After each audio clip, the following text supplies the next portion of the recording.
Yes, it's 3 o'clock Pacific time, April 19th. There's usually a lot of stuff going. It goes back a number of years. Would always be some kind of attack on April 19th or some kind of memorial. But welcome to the No State Project for April 19th, 2017. And this is the 17th live edition of the No State Project on the live stream we do on Wednesday nights, commercial free. Although, well, when you're watching this, when I get this posted at markstevens.net and on YouTube, it will definitely be commercial free. I guess you need an ad block for the Ustream .tv live video stream right now. But when we get it posted, you'll notice in the last video, and I do appreciate a lot of the views that, the people, it's getting a lot of views very quickly, so it's very encouraging.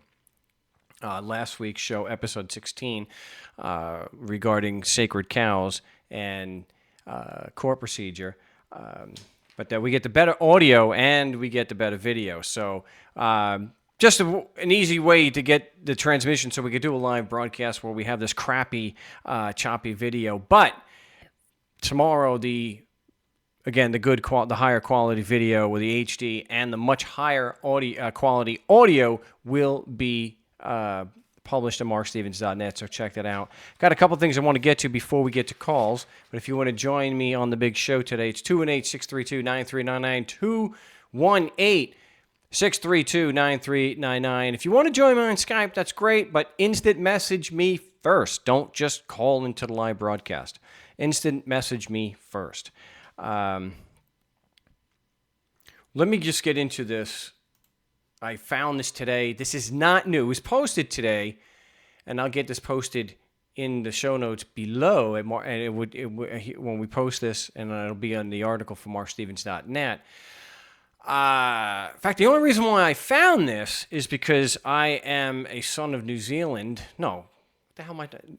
Newfoundland. I am of the Moriarty family that settled in Newfoundland. We don't know when and where in Ireland that they were from, but we know that they were in Newfoundland as early as 1800. So because I have family that are in Newfoundland, I was able to find this. This is just, there's nothing about this on YouTube. I've not found anything, so we're going to have to get something on YouTube about this, which will be the No State Project. And it's posted at nationalpost.com, and it's from St. John's. Of course, my Moriarty family is from St. Vincent's, which is south of St. John, but it's all in the same area. The Irish Loop, so the Avalon Peninsula. And yes, this does tie into what we talk about here on the show all the time. That a Newfoundland and Labrador Court of Appeal has issued a ringing defense of political dissent in the case of a man held involuntarily at a psychiatric hospital after he sent a series of angry tweets about a police shooting. Andrew Abbas was detained and taken to the psychiatric unit at Western Memorial Hospital in Corner Brook, Newfoundland. This is back in April 7th of 2015. It was 2 days after the fatal shooting of Don Dunphy in Mitchell's Brook, Newfoundland. So Abbas had expressed anger about, this is a tweet. He expressed anger about the death on social media, prompting Royal Newfoundland Constabulary officers to go to his home. Wow, from a tweet. They took him to the hospital where two physicians completed the necessary paperwork that resulted in his involuntary admission. We've heard this before on the No State Project, according to a new appeal court record. Abbas, who has since been released, challenged his detention in provincial Supreme Court, claiming he was not suffering from a mental disorder and that the doctor's certificates of involuntary admission did not cite grounds for his detention. But the judge declined jurisdiction and dismissed his application. I thought they had jurisdiction over every damn complaint that came before them. The appeal court said the lower court judge should not have declined jurisdiction. Mr. Abbas felt what the police and physicians did was without proper authority. He sought the vindication of having a Supreme Court judge affirm this. Said this three-court judge court, the three-judge court, which included Justice Malcolm Rowe, who has since joined the Supreme Court of Canada. And there's a couple of videos with Malcolm Rowe because he was admitted to the Supreme Court. His application, he was, they went through the whole, process with the members of Parliament, and they questioned him. He has a distinction of being the very first Newfoundlander. Is that a word?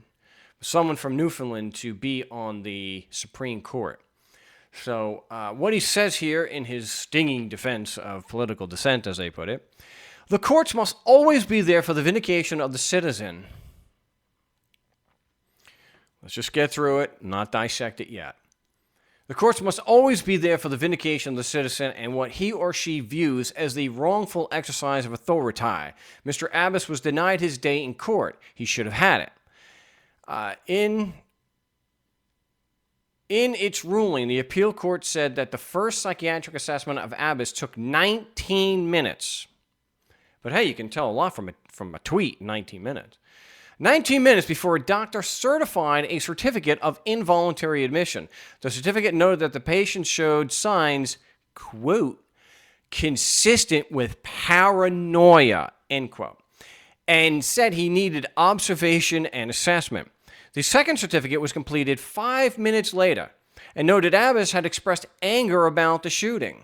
The doctor added, in order to establish Mr. Andrew Abbas's personal safety as well as public safety, further observation and assessment is necessary in a secure facility as the least restricted measure at this time. That's the least restrictive? Total incarceration? Total loss of your liberty? The appeal court said both certificates appeared to rely on secondhand facts and made no attempt to identify the mental disorder in question. It said the judge owed a duty to Abbas, really, to look further into the circumstances of his case, which appeared to be extraordinary. If anger about political events and words of defiance to authorities are dealt with as signs of mental illness, warranting involuntary committal, then our society is in a dangerous place. This coming from a man who can't give a straight answer about the indigenous people in Canada and their right to have the land that they had been on for a millennium. Okay, such anger and defiance is characteristic of political dissent. As the history of authoritarian societies has taught us, confinement in a mental institution is a particularly insidious way of stifling dissent, directly and through intimidation. What was the intent of the police in this case? Did the physicians simply lend their authority to what the police asked them to do? Did they assume that a person who acts in the way Mr. Abbas did needs help and further assessment and observation without turning their minds to the specific limited statutory criteria that would justify his deprivation of liberty? It added, the reality is that if you are involuntarily confined, you are viewed differently. You are seen as less credible. Yeah, hell yeah. And that's the point. Most of the time, I think, with us, we'll get to that. You are viewed differently. You are seen as less credible. Oh, just like when you take someone who's been locked down for 23 hours and you bring him in shackles into a Calgary court to defend themselves? Really? With that? Well, yeah. If the police can take you away once and the physicians confine you, maybe they will do so again. Wow. And the decision did not elaborate on what Abbas allegedly said on Twitter. You would think that if he was making threats, they would have released what was said in the Twitter. I mean, it can only be 140-something characters. So, what to do here? If anger about political events and words of defiance to authorities are dealt with as signs of mental illness warranting involuntary committal, then our society is in a dangerous place. Yeah, and it happens all the time. Well, I got to be clear here. We've had people threatened, very, very few have actually, where they've actually tried to carry it out, but we've had people threatened, still very few in the whole scheme of things. Threatened with a psychological evaluation, forced involuntary incarceration, a complete deprivation of your liberty. for doing nothing more, not showing anger, not having words of defiance,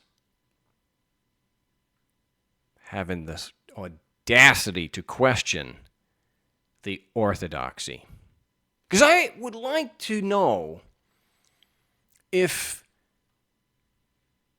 Justice Malcolm Rowe, okay, would he tolerate questioning the foundation of his alleged jurisdiction? What if Mr. Abbas, instead of being angry and voicing contempt for authority, words of defiance, what if instead he had been incarcerated against his will, of course, because he asked for the prosecution's evidence? He had the audacity to think that if somebody is making a claim that affects you directly, that they should have evidence. I don't know. I know the august John Rook did not feel it necessary to respond to my inquiries. No. Didn't seem to give a damn that his decision, his opinions, although they may be accurate regarding legal interpretation, were being used, at least in Saskatchewan. I know a court in Saskatoon did it. They're actually denying people a trial with witnesses, evidence, cross-examination, things like this. Things that a fair trial is supposed to be based. Denying it. Yeah. See, denying it outright because John Rook provided his legal interpretations, which may be correct regarding legal issues, strict issues of legal interpretation. But even that was not enough to get John to respond. So I don't know. Maybe I'll take the time to contact this new Supreme Court Chief Justice and see what he would think if somebody is challenging the very foundation on which his job, his whole career depends. Let's see if he would do the same. Because we've had judges do that. Just questioning the orthodoxy. Just asking these questions. Enough to trigger a threat of a psych evaluation. So as if it just like this judge notes, anger and defiance, questioning so-called authority is legitimate dissent. Do you know what legitimate dissent is too? When somebody is violating the principle of do no harm and attacks you, it is dissent and is valid to use a gun to stop them. It is valid to use self-defensive force, however much force is necessary to neutralize the attack. That is also political dissent. Political dissent is killing someone who's attacking you, even if they have a damn badge. That's political dissent. We need to see, and we're not getting to a voluntary society, unfortunately, without some of that. Because sometimes you get these people that's the only language you understand. So it's either your life or theirs. But again, we're talking about morally justified self-defensive force. Always morally justified. It's not always, practical. It's always morally justified.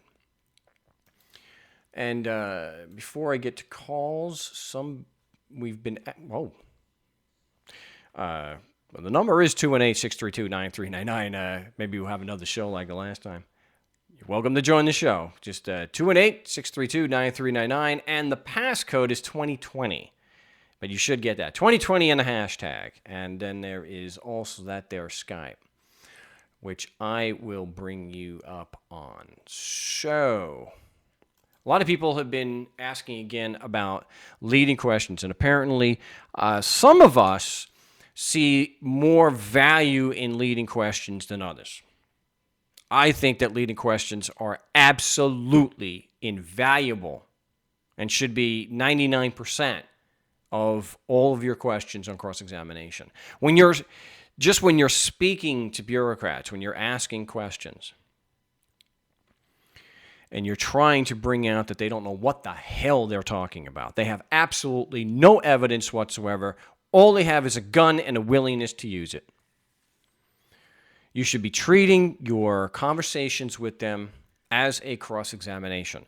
They have already made their determinations. It's just a matter of, are these claims, are these opinions, are they true?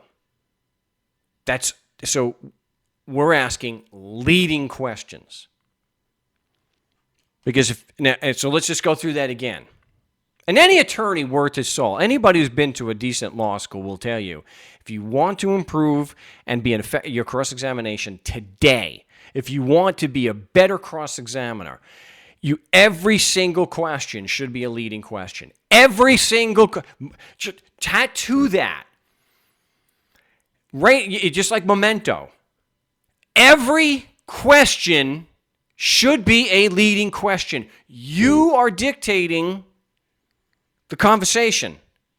You already have the claim. Your job is just to ask questions using the Socratic method to bring out a contradiction. That's another thing about last week's show I didn't go into more detail about, but maybe we'll have some time to do that there today, but we'll see. So, after we've got that tattooed on our arm, memento style, if you don't like that, get a shirt. Write it down on the script. I should do that. That should be a part of the script. Right at the top. Every question should be a leading question. Because we are the ones that are controlling the dialogue. They've made up their mind already. They're willing to kill you because they believe in that. Imagine that. A belief they're willing to kill you for. And that's not hyperbole. That is absolutely not hyperbole. So, what the hell is a leading question? It drives me crazy. We were watching Matlock the other day, which I confess, I love me some Matlock, one of my favorite shows. And it was making me crazy because every single question that was being asked on a direct examination was a leading question. And the attorneys are just sitting there, defense lawyers, just sitting there, and I'm going, objection, leading. So let's talk a little about this. What the hell is a leading question?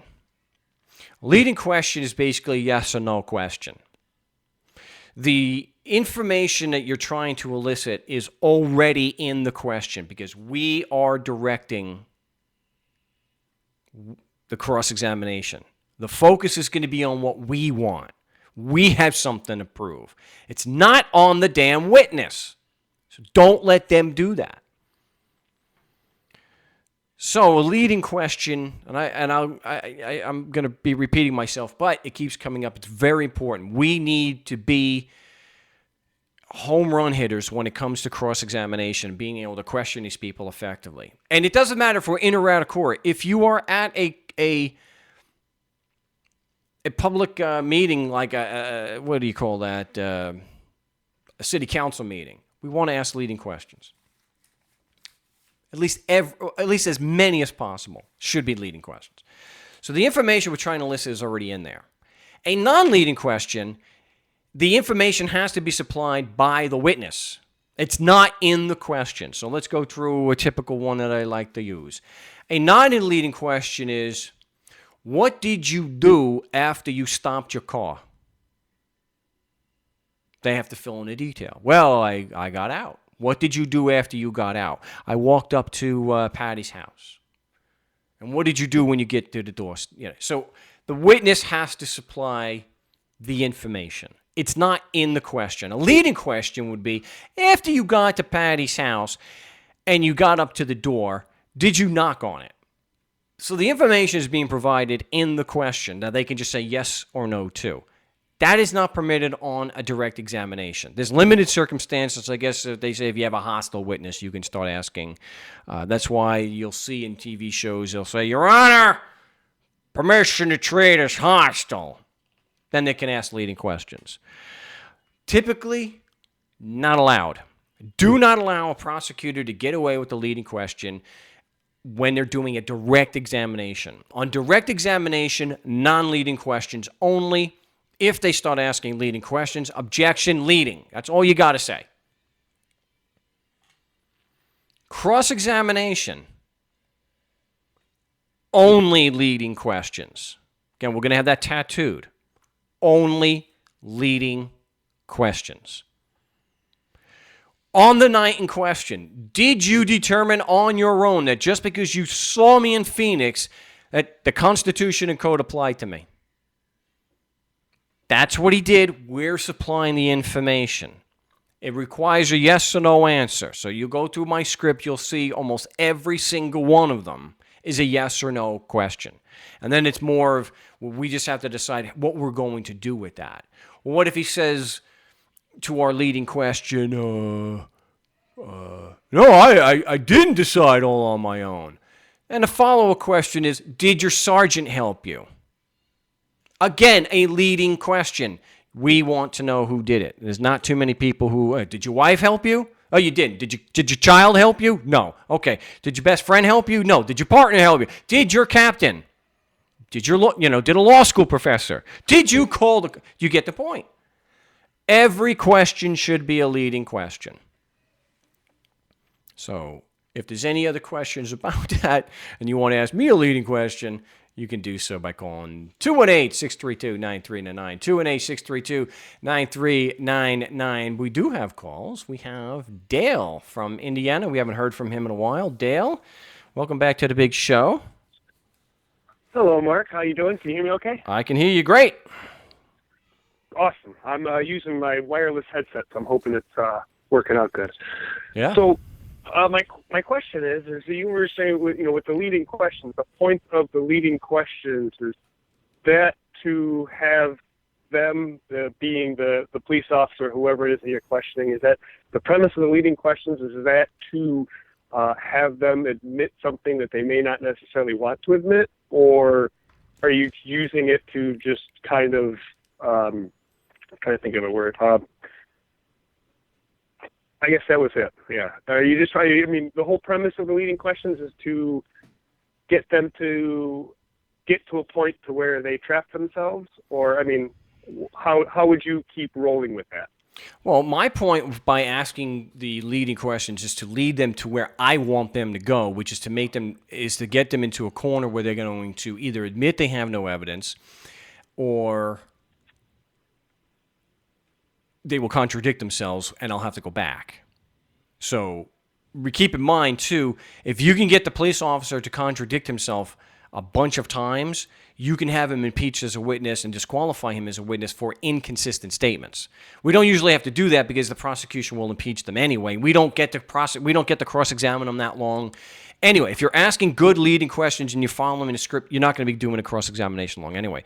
So the answer is I guess it's to direct the conversation and the questions to where we get them to admit that they have no evidence or they contradict their earlier statements. Which then makes that everything that they had submitted, quote unquote, into the case be admissible. It should be inadmissible. Yes, I think that's what you said. Yes. Sorry. Yeah. Right. Okay. So use the leading questions and keep to the point and try not to venture off at anything that anything that you yourself can't work. Right. I mean, I guess I'm just trying to figure this out so I can, help other people when they, if they have questions. Sure. Personally, I feel like leading those questions or not wanting to say something or make a statement that would turn the situation around on me. So when you get to these points, you're more of wanting to just keep on point of the fact they have no evidence, right? Right. They're either going to admit they have no evidence or they're going to contradict themselves. That's what we're looking for. And you don't want to ask a question you don't know the answer to. And this is why pretrial discovery is important. We already know in advance going into this that the witness doesn't have the personal knowledge. So we're going to be able to effectively limit the cross-examination so that we can bring that out. and we're going to hone. We're not going to really be able to ask you.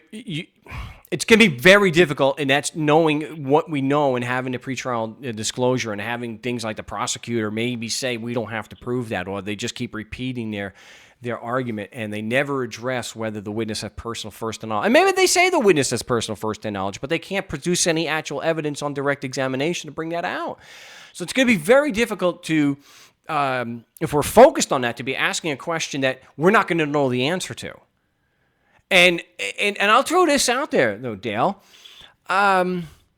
If we're sticking strictly to the claims the prosecution has made regarding if you're physically in Arizona or you're physically in Indiana, the laws apply. If we're going strictly on that main issue and the personal knowledge and the evidence he's based on, man, it's going to be pretty tough to get off point or to have them say something that's going to surprise you. Because the only thing they can really do is, if they don't impeach the witness, is to try to make an argument that they're not required to actually prove that.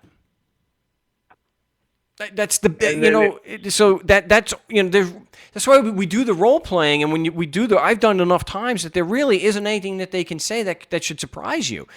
And even if it does surprise you, you just have to go, okay, I've got 6 honest friends I keep with me at all times. Who, what, where, when, why, and how. And you could just take one of those and frame a question to bring out, that what he's saying is probably either non-responsive or complete nonsense, or has, it's got no validity at all. So if you think there's something that they can surprise you with, do you have anything in that maybe you don't understand enough, that if they threw it out at you, you may not understand how to continue your cross-examination? Well, you made a point. If they make the statement that they don't need evidence to support that you violated their claim just because they said so, with your experience, what would be the next words out of your mouth at that? Because I'm semi not very good with confrontations and something like that. When they say, "Oh, we don't need to prove it," it's like, would that be where you would turn and use so you're saying that you don't need the evidence because the rules automatically apply, or how would you word the next push?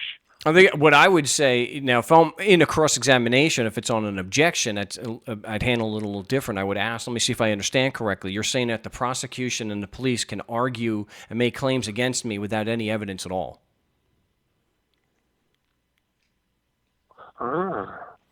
That's a good way of putting it.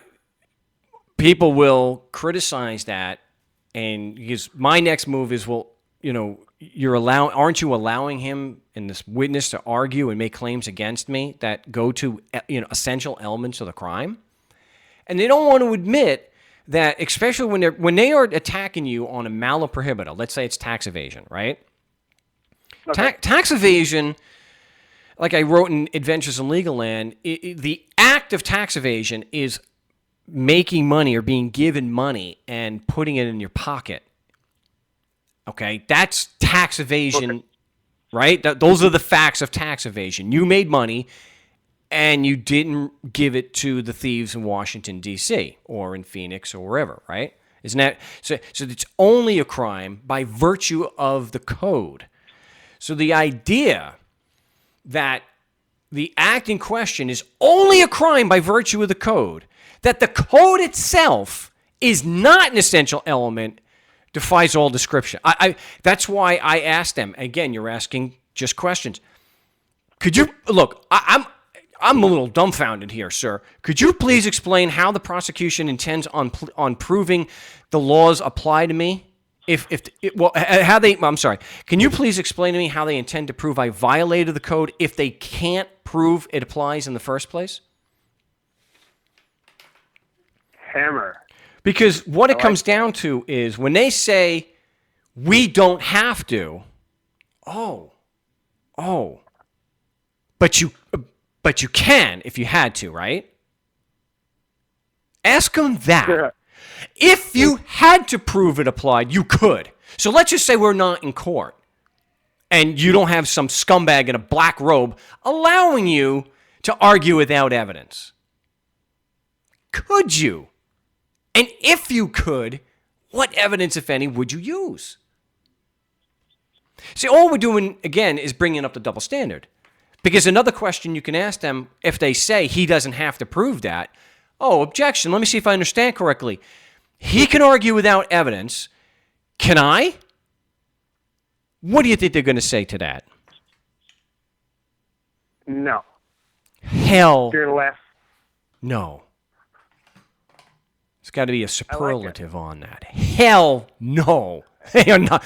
Why can the prosecution? This is something nobody wants to, none of the critics will want to explain, other than to say it applies because we say so. We have a bigger army. They can't explain in any logical terms why the prosecution can argue without evidence, but we can't. Makes no sense. It makes no sense. I see it. Yeah. I get what you're saying. So that's why I encourage asking the questions and bringing out the double standard. We are bringing out the contradiction in their thought. We are bringing out the contradiction in their statements. Something the guy who accused me of doing could not do. Reductio ad absurdum. When you do reductio ad absurdum, it's not just a matter of, I'm going to put a label on this, I'm going to say this is absurd, and it's making absurd. That's not how it works. You have to show a contradiction in the thought process. You have to show a contradiction and lay out the premises, right? And show how it contradicts with the proposition.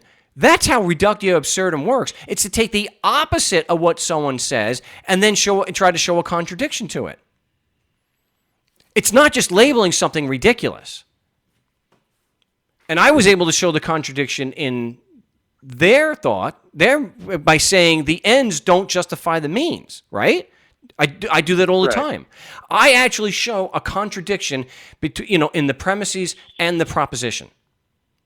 We are here to protect life, liberty, and property, and yet they say, pay me or you go to jail. That's a contradiction.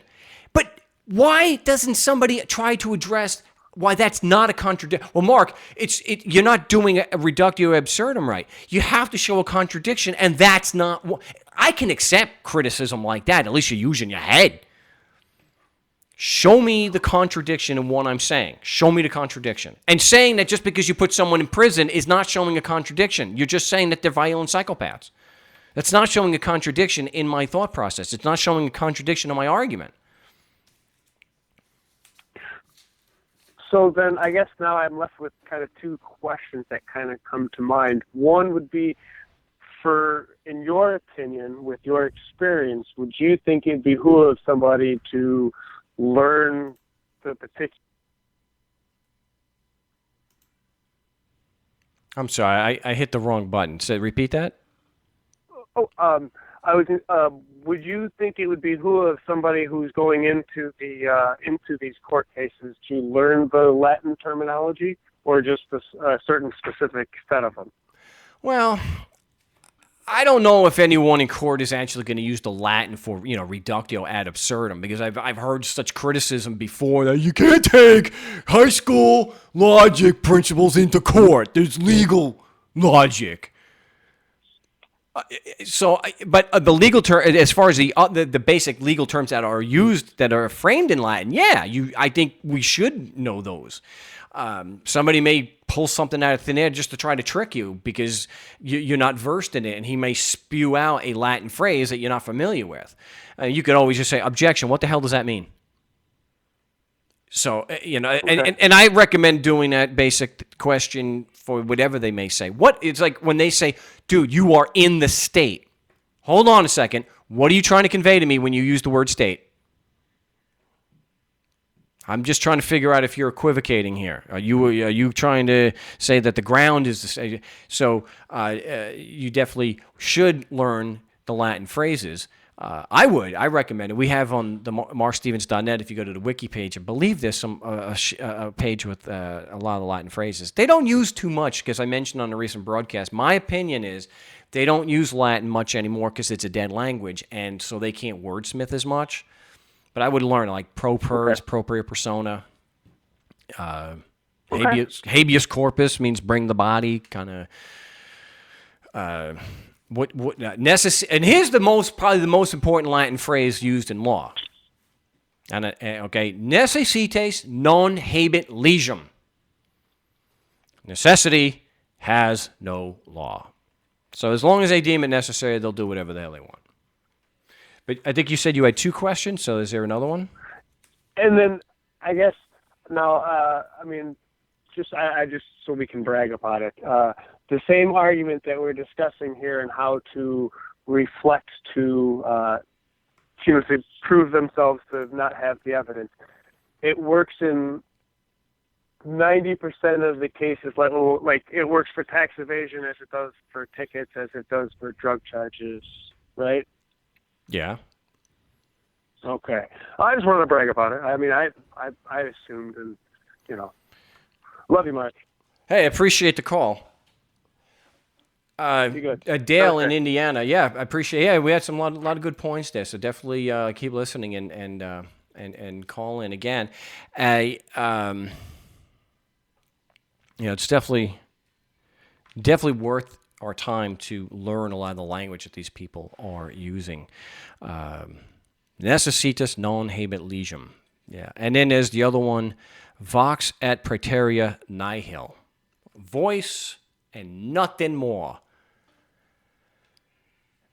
It's got to have more than because I said so. Because it really isn't because when people do that, they're bullies. And when the courts say, or government type apologists, when they say things like that, it's not accurate.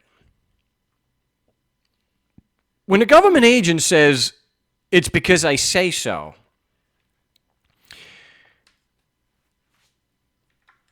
they're hiding the fact and the truth. Because the fact is, it's not because they say so. It's because their gun is backing it. Because if I could turn around and say, hey, all you friggin' people, Fungo, you owe me $1,000 each every year. You would say, where's your proof, jackass? Because I said so. Well, no one's going to no one's going to listen to that. Why? Is it because I'm a schmuck from Long Island? No. It's because just saying something is true doesn't make it true. The difference between me and people called government is people called government are violent. And there's under all that damn paperwork is what? A gun. There is a gun and a willingness to use it. It's a religious zealotry. This is not I'm not crap, I'm just talking about the zealotry. The willingness to use violence to violate basic principles of right and wrong because your scriptures or your sacred writ said so. It's the law. Do you have any proof that what you say is the law applies to me? Yeah, because I said so. Why don't you be an honest bully? Be honest. It's not because I say so. It's because I will hurt you if you do not follow through. I will hurt you. That's what it comes down to. Let's see. Do we have a Skype caller? I thought we would have a Skype caller. Let's see. Someone's asking here, as a lead-in to a setup question, is there any advantage to using, my intention is to plead guilty, I just need a few clarifications, as opposed to, my intention is to enter an informed plea today? I think the best thing to do, we're talking about when we go in for an initial appearance or going in for arraignment, I think the best thing to do, knowing that they're going to be very, very resistant to this, because according to them, asking if the prosecution has met their burden till now is a game. Yeah, why don't we Why don't we just give you a psychological evaluation and you can kind of determine whether you really want to challenge the orthodoxy? You know, what was it? Those who challenge the rationale of the game are its most dangerous opponents. Yeah, how about that? I think the better thing to do is to say my intention, and this is after they have refused to hear the motion to dismiss. This is not, okay, so once we know where we're standing here, and they're refusing to hear the motion to dismiss, there's no discussion. We need to throw a monkey wrench in the works here. We need evidence to show that this judge is so biased against us, so biased. Not only, it's to a level you can't get even the appearance of a fair trial. And we do that by using the unsigned plea of guilty. So that's when we say, I intend on pleading guilty. Has the prosecution submitted sufficient evidence to prove that just because I'm physically in Arizona, your constitutional laws apply, and there's jurisdiction over me to have a plea? That's the way I would do it. I wouldn't say I just need a few clarifications. If that's in the script, I need to correct that. Because as we're doing this, we just seem to be pruning. We know we don't have that much time, so we've got to get right into it. You got to get right to the question. I intend on pleading guilty, but has the prosecution met the prima facie burden by proving or having evidence proving that just because I'm physically in Arizona, your constitution and code apply, and there's any jurisdiction to do this to me at all? Then we can deal with all his crap trying to defend the prosecution. All this nonsense. He doesn't have to prove it. Really? And you think I can get a fair trial when you're allowing this man to make claims against me? What does the nature of the claim have to do with it? What sets this one apart from all the... Oh, that's right. It's the very foundation. Because you rip out that foundation and they look like the criminals that they are. Even to the most hardcore Trump or Hillary supporter. People who just were so-called anarchists who decided to go, I'm going to go vote again. He's going to make America great. He's going to close the... Even they are going to have to get it if you can't prove that the laws apply. To just drop all that religious fervor. And that through, what was it, through the trauma that they do to us. And they give you back my roads and whatnot. Even the most conditioned people have got to stop and say, whoa, wait a minute. What do you mean you don't have to prove that? Of course you could prove it. It has to be true. It has to be true. Ay, vey here, people. Doesn't have to be true. What has to be true, something that's supported by evidence. And you may not like it. That's why they say, let the data speak, no matter what the data says. So that's why this particular claim, sacred cow, that's why I was accused of reductio ad absurdum. Because like he said, he was a conservative. And to a conservative, the very idea that government may not exist, not just that government is criminal, but there's no physical referent for the word. What we call government doesn't exist. That's too much. Sacred cow. I read the email in the last show. Because they can't accept the concept, there is no government. It's a criminal organization. They're just men and women forcing us to pay them. Because of that, he tries to get fancy and accuse me of reductio ad absurdum. Doesn't show one single contradiction in what I'm presenting. Not one. And I have sat through hours of criticism. Hours. I have asked simple questions of a critic and sat there for 10 minutes straight and had to say, are you done? Yes. Was that a yes or a no answer? You asked a question?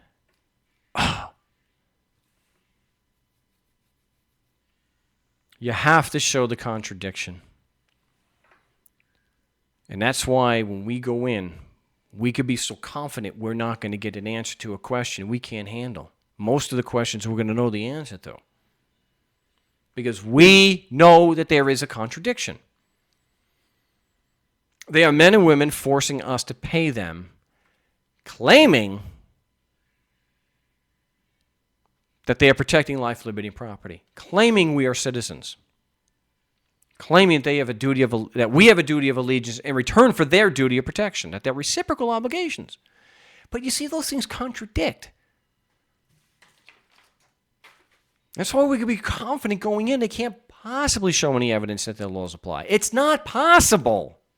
Not because I'm an anarchist, because you cannot overcome that contradiction. The only way to overcome the contradiction is to put the damn guns down. Stop with this crap. It applies because we said so.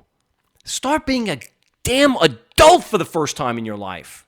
Drop the fairy tales. If you're the ones holding the guns, drop the damn guns. People love you so much and want your services, they'll continue paying you. And if you're just cheerleading for them, grow the hell up. Or at least grow up enough to deal with these two propositions, these two facts, these two bits of information that obviously contradict themselves.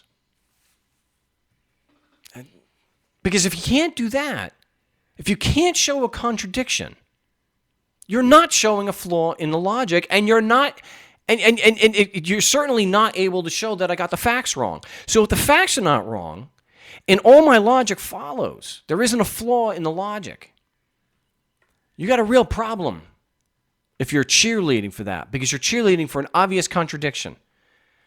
Cheerleading for people who would wouldn't think twice about taking your home, taking your car, destroying your life, taking your bank account, separating you from your family on a psychological evaluation for a tweet because you were angry that a man got shot by the police. Could you imagine they did that with the Eric Garner tweets? A man who was killed on videotape? How many angry protests and whatnot? Should they all go to a mental institution? Is everyone who's angry at abuse really mentally ill? So this is why the cheerleaders, if you want to make a case for mental illness, the cheerleaders are probably more, let's say, diagnosable than the ones with the guns. The ones with guns are just criminals. Oh, they could be psychopaths or sociopaths, so that's a mental defect. But to continually to believe in something,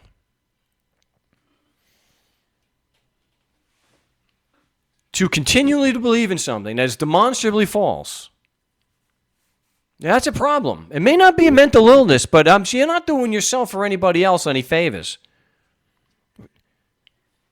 I tell you, and I'm not saying anything that I haven't gone through myself. The difference was when I went through this, there was no support system. Now we got the internet. You get things like PorkFest, at least the way it was. There's a lot of support there. Anarchy, veganism is the new anarchy. If you're looking to get some hate, and if you really want people to hate you, you really want people to be impassioned against you, tell them you're a vegan anarchist. Oh, wow. Yeah, you'll unleash streams of hate. So we got a call late here in the show. We have area code 985. You're live on the No State Project. What's your name? Where are you calling from? Yeah, Mark, it's Alan. I'm calling from Louisiana. I contacted you a few times through email. I sent you one today. Sure. What do you got for us today? So, as I mentioned, I just got out of an arraignment today, and I got a judge that flat out stated that jurisdiction is not an element of the crime, and she couldn't answer whether or not I'm presumed innocent of it. And I was just curious what's your take on how to go about handling that. I guess what my first reaction would be, could you please be very explicit, because the appellate panel is going to be very surprised to learn that after 200 years, jurisdiction is not an element of the charge. Yeah. So, going in there, I started asking the standard questions. And immediately, she pushed me off to the side. And after about 6 hours, I was the final one in there and was able to start asking questions. Am I presumed innocent of every element? And when I asked her, is jurisdiction an element of the charge? I believe I had to ask for clarification, but she stated no. And then when I asked, am I presumed innocent of jurisdiction, she refused to answer. And when I kept asking for a yes or no, she flat out stated she could not answer on the record. Wow. Why didn't you just immediately go into, has the prosecution presented sufficient evidence to prove that the Constitution and Code apply just because I'm physically in Louisiana? Does any jurisdiction over me to do this? Well, that was my next question immediately, and she stated no, there has been no evidence as it is an arraignment. And then she entered a plea against my objections and dismissed the court and walked out. Well, yeah, it'd been over 6 hours. She wasted your entire day, and I'm sorry, that happened. Did you try to plead guilty? Did you go through that? Yeah. So I did have your unsigned plea, and when she, because we went through it a couple times, every time she would try to enter a not guilty plea because of the nature of the charges. As I said, there's the illegal carry on there. She's trying to enter a not guilty plea from me, telling me I need to get a lawyer and in contact with the DA. So I held it up. I have right here an unsigned plea of guilty, and my intent is to plead guilty today, but I have points of clarification. And so, I did bring that up every time she went, and I motioned to strike as she doesn't represent me whenever she did submit the not guilty plea. Yeah, it's because what you can ask in a situation like that. So you're saying on the record the prosecution has presented you no evidence of jurisdiction to do what you're doing here today.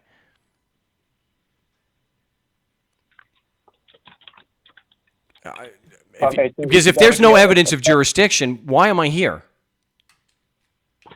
But you have, we need to have her answer to that question: is are you proceeding without evidence of jurisdiction? Then, from the yes or no. Yeah, she claimed that she has jurisdiction over, because I think it was still traffic court, which is a misleading question. And I directed back to jurisdiction as an element of the charge. But what would I do for because supposedly she entered a not guilty plea. Now she dismissed it and walked out. And they didn't even assign me a court date. So I walked out, and I was trying to think of anything I should do. That 2 cops actually walked out with me and made sure I left the building. Gee, it is a shock.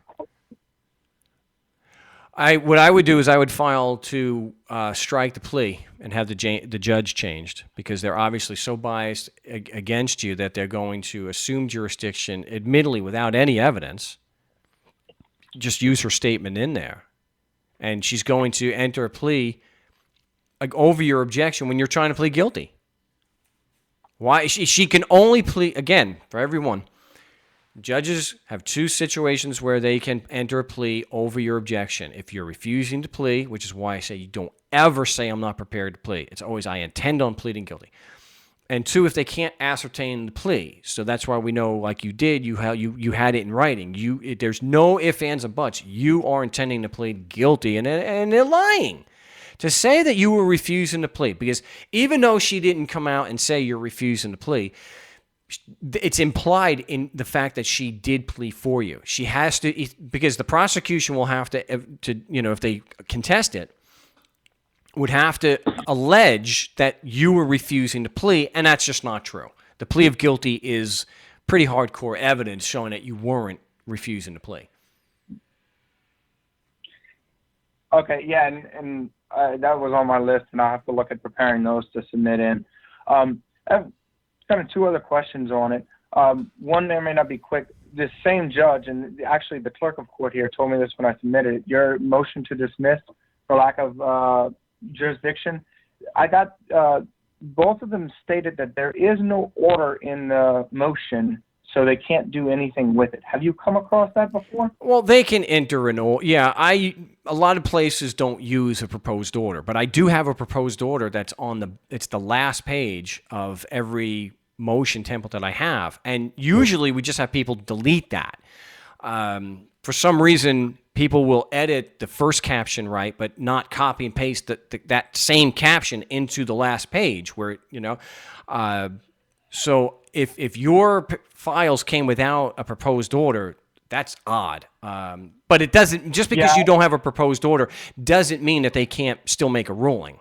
That's just not, no, they still can. They do it all the time.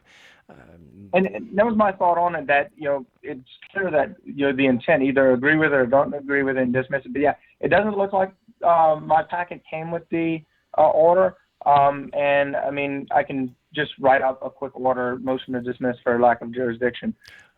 You can email me. You can email me, and I'll just send you a copy of the one page, and then you can edit it for the right caption and docket number, and the same the state of Louisiana versus you, and then you can just submit it, and then they're out of, they have one less excuse, because that's only if they're going to grant it. Which, if they're saying that they're inclined to grant it, yeah, get the thing in there as fast as possible. Of course. That was my thought as well. Is why do you need it if you're going to deny it? So I'm wondering. This judge really seemed to help out a lot of people, and I mean, while she can't give you legal advice, she sure as hell did give a lot of legal advice to people today. So, yeah. So I definitely want to. I'll send you an email back on, hey, it's me from the thing, to get that, and that way I can submit it in this week. Now, the final question I have, and again, thanks for the time on this. A lot of other people that's kind of new might have the same question. Going down the lines of, have they submitted any evidence? This judge flat out stated no. I had another one that stated no, but one other one claimed that the citation is the evidence of jurisdiction. Now, Nice. I know that's not true, but how do I go about with a Socratic method like you recommend to debunk that? And I'm having a hard time on sticking purely to the Socratic method to do so. All So right. could you go over that for anybody else? Hey, anytime they're that specific with something, they are digging. I mean, their grave is dug. So you say, oh, let me see if I understand you correctly. You're saying that evidence proving the Constitution and Code apply to me is on this ticket, right? Okay. Just get them And to you would make assume- sure. With the Socratic method, we're asking clarifying questions. So we want to see if we understand what they're saying explicitly. There's no misunderstandings, and they're not going to try. You're taking me out of context. Your position is the evidence proving the Constitution laws apply to me is on this ticket. Yep. So how do you follow that up with the Socratic method? What do you do? Can you show them to me? Yeah, you can say that. You can say what on this ticket is evidence proving the Constitution applies to me. And pretty much every time I've done it, and other people have done it, they've actually backed off and either said, I shouldn't say, they've backed off and said, okay, you're right, Mark, the ticket isn't evidence of anything. That's black letter law. The ticket is not evidence of anything. Or they'll just turn around and just say, oh, you're refusing to plea, or they say, we're moving on. We're moving on. No, oh, what evidence you talking about? And they may say, get your own lawyer to explain it to you. You know what I'm going to do? I'm going to ask the damn cop on cross-examination. How about that? And I'm going to tell him, I am going to, in my leading question, I'm going to tell the cop. Now, this judge has already stated evidence proving the Constitution and Code apply to me is on that ticket. You have a copy? Good. Point to it. I mean, I went through this with, if you look at the cross-examination I did with the Washington tax agent. So go back a few years and listen to that. Because he claimed that he had provided the evidence in the hearing, and the information that he sent. I'm like, really? Give me the line and page number. Boy, they hate that. So Okay, and the same thing can be used when they give you that information of indictment, which really it just lists the charges again on it. well, Same of course, same as yeah. a ticket? whatever they say, if you're asking for evidence and they're saying it's on the indictment, ask them the line and page number. Point to it. What is it? The best they can do on the ticket, and they don't usually do this, at least in my experience, they haven't. They say, well, you're physically here. The officer is certified. Hold on. The officer has certified that he saw you on Greenfield and McDowell. Objection, you're just restating his claim. I'm asking for proof that the Constitution applies to me just because I'm physically in Arizona. So the best I can do is restate the claim. Okay. Which is not proof, of course. Just saying you're physically in Arizona or saying that you're physically in Louisiana doesn't prove the Constitution and code apply. The best, again, all they can do is restate their claim. Doesn't mean we're going to prevail just because we go in there with razor-sharp logic and make them contradict themselves and make stupid statements. I don't have to prove that. That doesn't mean we're going to prevail. We do more often than not, yes, but I don't want anyone thinking, oh, just because you go in there and you get a judge and a prosecutor or a witness to cross-examine, during cross, and you get them to contradict themselves, that doesn't, yeah.